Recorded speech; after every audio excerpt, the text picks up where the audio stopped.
ចប់ការងារទៀតហើយឡើងមកលើមានការងារថែមម៉ោងបាទត្រូវធ្វើដើម្បីធ្វើផ្ទះថែមឲ្យកាពីនេះនៅដោយសារគ្នាច្រើនទៅ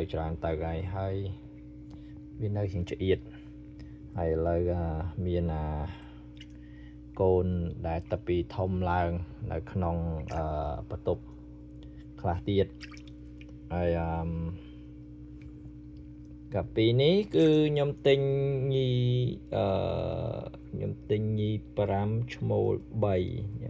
ហ្នឹងហើយញី5ឈ្មោល3កាលពីឆ្នាំទៅហើយខ្ញុំឈប់ចិញ្ចឹមបេរ៉ាហើយដោយសារបេរ៉ាវាចេះតែជុលគ្នាខំគ្នាពេកហើយខ្ញុំអត់មានកន្លែងទុកទេហើយបើត្រីនេះគឺពេលខ្លះយើងអាចទុកវានៅឆ្អៀតគ្នាបន្តិចបានហើយទៅវាយើងអាសាដូរទឹកថែមទឹកថែទាំទឹកវាអញ្ចឹងគឺវាអាចនៅជាមួយគ្នាបានឲ្យតែមានចំណីឲ្យវាស៊ីទៅគឺកាពីនេះស្រួលចិញ្ចឹមមែនតើបងប្អូនស្រួលចិញ្ចឹមណាហើយឥឡូវនេះខ្ញុំមិនដឹងថាកូននឹងវាបានប្រមាណអីទេគឺឈ្មោល3មេ5ឥឡូវមេវាងាប់ឈ្មោលមួយងាប់ញីមួយហើយមិនដឹងថាកើតអីទេវានៅសុកវាប្រហែលជាដល់អាយុគ្នាងាប់ពួកកាពីនេះតាមធម្មតាវា2ឆ្នាំអីងាប់ហើយវាតាំងពីពេលវាកើតមកអញ្ចឹងបើថែទាំវាបានល្អអាចបាន3 4 5ឆ្នាំមានដល់រហូតដល់5ឆ្នាំតែយើងសរុបសេចក្តីថារ៉ោន2ឆ្នាំទៅ2ឆ្នាំកន្លះចោះគ្នាងាប់ហើយនេះគឺកូនវាកាលពីឆ្នាំទៅឥឡូវបានប៉ុណ្ណេះហើយនេះគឺកើតមកតគ្នាបងប្អូនកើតមកតគ្នាហើយខ្ញុំចំនៅនេះដោយសារខ្ញុំអត់មានអាងមានអីធំទេខ្ញុំចំនៅ hallway apartment កន្លែងធ្វើការខ្ញុំទេចំលេងទេបងប្អូនហើយនេះគឺអានេះselection ដែលខ្ញុំចង់ដាក់វាប្រកាសហើយអានេះដែលមកសបុកតាំងពីឆ្នាំទៅហ្នឹងគឺមានពណ៌សស្គូសនេះចំនួន 4-5 ដែលខ្ញុំ select បានហើយឥឡូវខ្ញុំចង់ប្រកាសសស្គូសនេះសបុកផ្សេងខ្ញុំចង់ដឹងថាបើសិនជាខ្ញុំដាក់តែឈ្មោលសស្គូសអញ្ចឹងជាមួយនឹងមេឈ្មោល2មេខ្ញុំដាក់ឲ្យ5 2 4 6ឈ្មោល2មេ6ខ្ញុំនៅសល់ឈ្មោល2ទៀតនៅក្នុងប៉ុន្តែខ្ញុំគិតថា2នេះឲ្យការប្រពន្ធឲ្យវា6ចុះ2នាក់នេះហើយប្រហែលជាខ្ញុំនឹង transfer វាដាក់ទៅក្នុង tank ធំជាងនេះបន្តិចនេះគ្រាន់តែខ្ញុំចាប់គូឲ្យវាទេឥឡូវគឺនេះគឺហ្នឹងជំនាន់ក្រោយអាមិញបន្តិចដែរបងប្អូនហើយមួយថ្ងៃមុនអកសើដោយសារខ្ញុំរៀបចំ tank ថ្មីឲ្យវាដោយសារវារៀបឆ្អៀត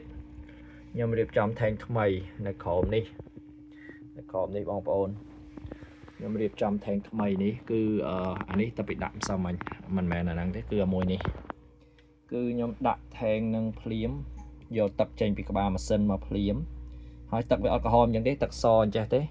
នេះដោយសារខ្ញុំដាក់ស្លឹក almond leaf នេះដើម្បីឲ្យវាមាន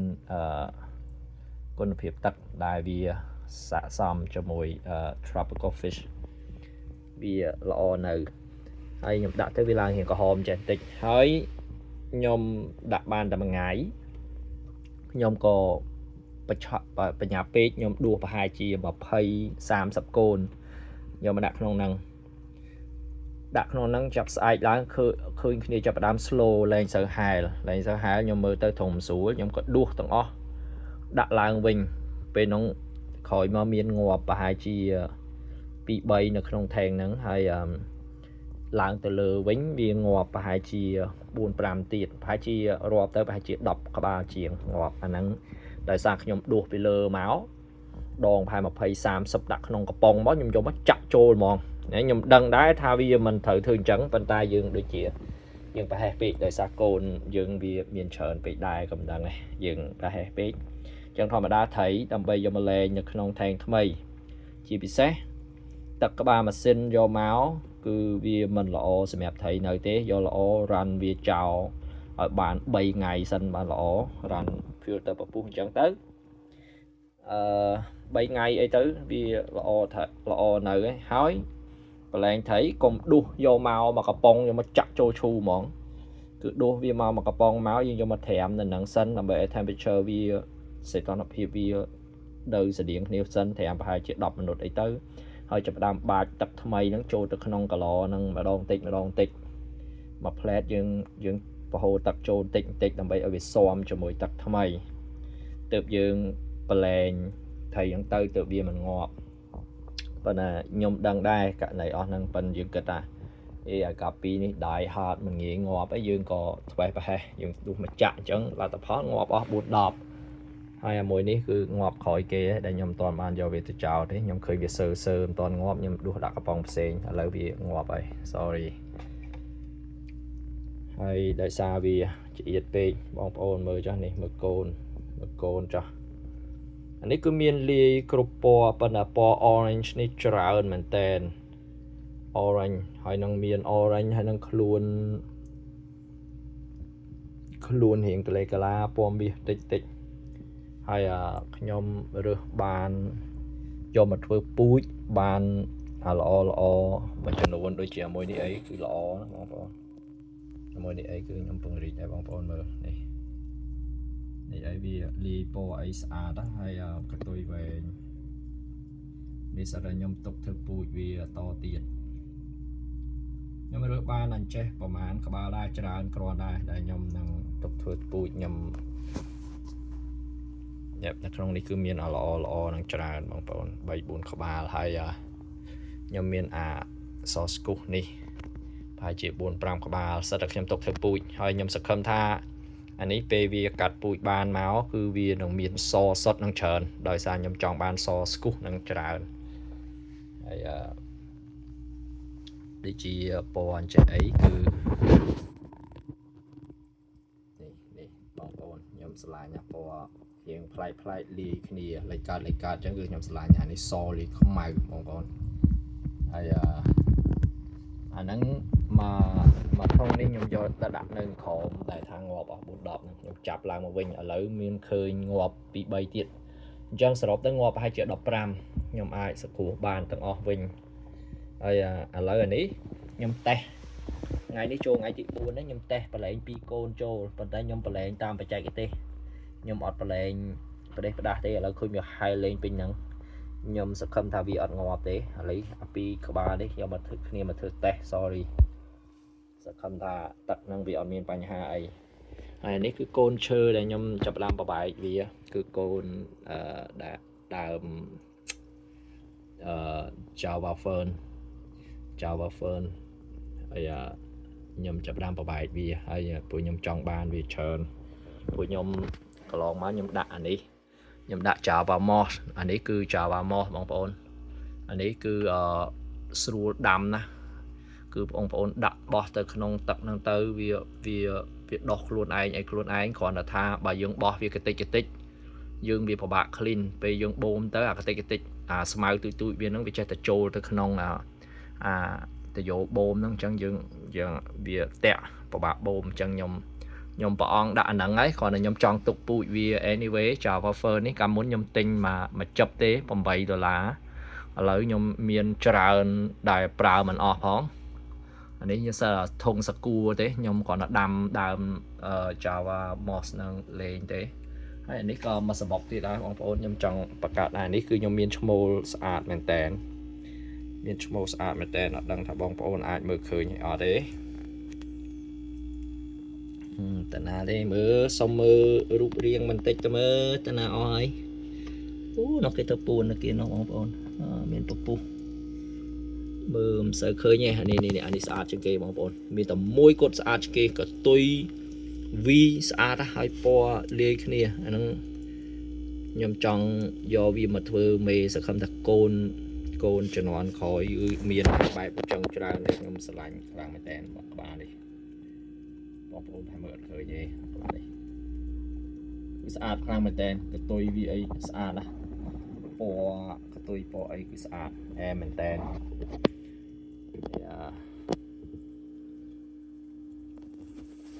តិចទៀតចាំខ្ញុំនឹងយកកាមេរ៉ាទៅឲ្យមើលមេវាដែលអ្នកបង្កើតកូនអស់នេះមកហើយឈ្មោលងាប់អស់ពណ៌លឿងមួយប៉ុន្តែកូនមិនឃើញមានពណ៌លឿងសោះខ្ញុំសោកស្ដាយមែនតើគឺឈ្មោលហ្នឹងពេលវាងាប់ពណ៌លឿងហ្នឹងក៏ដូចជាវាមានបង្កើតដែរប៉ុន្តែយ៉ាងម៉េចដូចជាវាអត់ចេញមកពណ៌លឿងសោកស្ដាយមែនតើឥឡូវខ្ញុំខ្វះពណ៌លឿងហើយនេះដល់ពេលអញ្ចឹងប៉ុន្តែខ្ញុំគិតថាខ្ញុំមិនត្រូវការដោយសារខ្ញុំមានច្រើនពណ៌ហើយឥឡូវគឺមានពណ៌ទឹកក្រូចច្រើនមែនតើណាពណ៌ទឹកក្រូចនេះច្រើនមើលបងប្អូនឡើងមករកអីស៊ីគឺខ្ញុំមានឈ្មោះលេខគ្នាបងប្អូនហើយអានេះមិនទាន់ចេញពណ៌ស្អាតទេបងប្អូនអានេះវានៅអដកប៉ុន្តែវាពណ៌នៅចេញថែមជាងនឹងទៀតអាណាដែលយើងថែទាំវាបានល្អទៅវាចេញកតុយវែងមិនចេះអាយុដំណើរគ្នាបងប្អូនណាយើងថែទាំវាបានល្អគឺចឹងហើយអូខេខ្ញុំចូលទៅឲ្យមើលមេវាបន្តិច sorry ខ្ញុំដើរជាមួយកាមេរ៉ាខ្ញុំរៀងញ៉ៃតិចបន្ទប់ខ្ញុំតែខ្ញុំនឹងមិនបង្ហាញពីទស្សនវិជ្ជាបន្ទប់ដ៏សែន mess up របស់បន្ទប់ខ្ញុំទេឥឡូវខ្ញុំមកបង្ហាញថែងថៃខំហ្មងបងប្អូននេះគឺជាពូជដែលខ្ញុំចង់ឲ្យវាកាត់តទៅទៀតនេះគឺសិតតកូនវាហើយបងប្អូនវាធំឡើងមកគឺវាធំឡើងមកអញ្ចឹងខ្ញុំសិលេចយកអាឈ្មោលដែលស្អាតយកមកធ្វើជាពូជបាទធ្វើមេពូជមិនដឹងថាកាត់ចេញមកទៅជាអីទៀតហើយនេះគឺជាមេបាទបងប្អូននេះគឺជាមេអាលឿង3នេះហើយនឹងអាខ្មៅកតុយពណ៌ប្រផេះនេះគឺជាមេហើយប៉ុន្តែ2-3ថ្ងៃមុនតែពីងាប់អាមេខ្មៅកតុយប្រផេះនេះមួយសោកស្ដាយមែនតើបងប្អូនអត់ដឹងមូលហេតុហើយនេះគឺជាឈ្មោលអា orange នេះអានេះកើតកូនបានច្រើនជាងគេ orange នេះគឺអា orange ខាងក្រៅមិញហ្នឹងសិតតកូនវាហើយនេះគឺជាអក្សរដែលខ្ញុំនិយាយថាមកសបុកចេញមកបាន 4-5 ហ្នឹងខ្ញុំទុកមួយថែង1-2អានេះក៏កូនវាដែរបងប្អូននេះអាកលេកាឡាខ្មៅប្រផេះនេះគឺជាកូនវាហើយអាពណ៌ទឹកប៊ិចនេះគឺមេឈ្មោលបាទមេឈ្មោលដែលខ្ញុំទិញកាលពីឆ្នាំទៅហ្នឹងនេះគឺជាមេឈ្មោលមួយដែរអញ្ចឹងមេឈ្មោលកាលពីឆ្នាំទៅពណ៌ទឹកក្រូចនេះមួយពណ៌ទឹកប៊ិចនេះមួយនិងពណ៌លឿងមួយដែលវាងាប់បាត់ហើយឥឡូវកូនវាចាប់ដើមចេះតែកើតមកទៀតហើយបងប្អូនហើយនេះមានខ្លះខ្ញុំតន់ដងចាញ់ឃើញនេះជាកូនវាហើយនឹងមានទូចនៅក្រោមនោះទៀតបងប្អូនដែលវាទៅបង្កើត 2-3 ថ្ងៃមុននេះទូចនេះបងប្អូននឹងបងប្អូនមើលឃើញអត់ទេនេះគឺជាសបុកមេហើយបាទសបុកមេហើយវាចេះតែកើតមកតគ្នាអញ្ចឹងបងប្អូនអាកាពីនេះស្រួលចិញ្ចឹមណាហើយគាត់ថាស្រួលថែទាំស្រួលចិញ្ចឹមណាយើងសំខាន់យើងឲ្យតែយើងមានកន្លែងដាក់វាកូនវានឹងកើតមកថែទាំវាប៉ុន្តែសុំបញ្ជាក់ថាបើយើងចង់ថែទាំកូនវាចង់ចាំវាឲ្យវាមានកូនមានអីសុំឲ្យខ្ញុំសូមឲ្យបងប្អូនប្រើ filter ពពុះចេះកុំឲ្យប្រើ filter ដែលបឺតហើយចេញមកច្រោះទឹកចេញមកវិញដូចត្រីកតុយ3ត្រីអីនោះគឺវានឹងបឺតយកកូនទៅអស់ច្រើនទៅងាប់នៅលើ filter ហ្នឹងអញ្ចឹងបើចង់ចាំឲ្យវាមានកូនគឺបងប្អូនប្រើ filter ពពុះអញ្ចឹងទៅអានេះគឺវាបាញ់ពពុះឡើងលើវាបឺតអាជាតិល្អក់តិចពីទឹកហ្នឹងចូលទៅក្នុងអាស្នោវាហ្នឹងបងប្អូនធ្វើឲ្យទឹកវាហ្នឹងថ្លាល្អហើយអាមួយនេះដោយសារវាដោះស្រាយច្រើនដោយសារខ្ញុំបើកភ្លើងនេះយូរម៉ោងពេកឥឡូវខ្ញុំប្រើ timer សម្រាប់បិទបើកភ្លើងហ្នឹងដើម្បីកុំឲ្យភ្លើងវានឹងភ្លឺយូរម៉ោងពេកធ្វើឲ្យវាដោះស្រាយវាមានអាត្រីស៊ីស្លែនៅក្នុងហ្នឹងដែរដែលមិនដឹងថាមិនទៅវាខ្ជិលឬក៏វាស្លែនឹងវាច្រើនពេកវាស៊ីមិនអស់យ៉ាងម៉េចដឹងបងប្អូនវា clean អត់ស្អាតល្អទេហើយនេះគឺជាសបុកពិសេសដែរដែលខ្ញុំ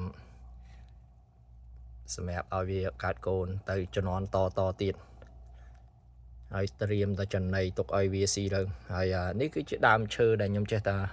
ប្របែកវាកាលពីខ្ញុំទិញមកខ្ញុំទិញតែមួយមុខមួយដើមមួយមុខមួយគុំទេវាចេះតែបែកកូនមកខ្ញុំប្របែកមកអញ្ចឹងមកហើយអូខេបងប្អូនប៉ុណ្្នឹងឯងជូនពរបងប្អូនសុខភាពល្អសុខសប្បាយធ្វើដំណើរទៅណាមកណាឲ្យមានសេចក្តីសុខ ខ្ញុំចង់អួតកាពីខ្ញុំតែប៉ុណ្្នឹងទេជូនពរបាយបាយជួបគ្នាវីដេអូក្រោយទៀត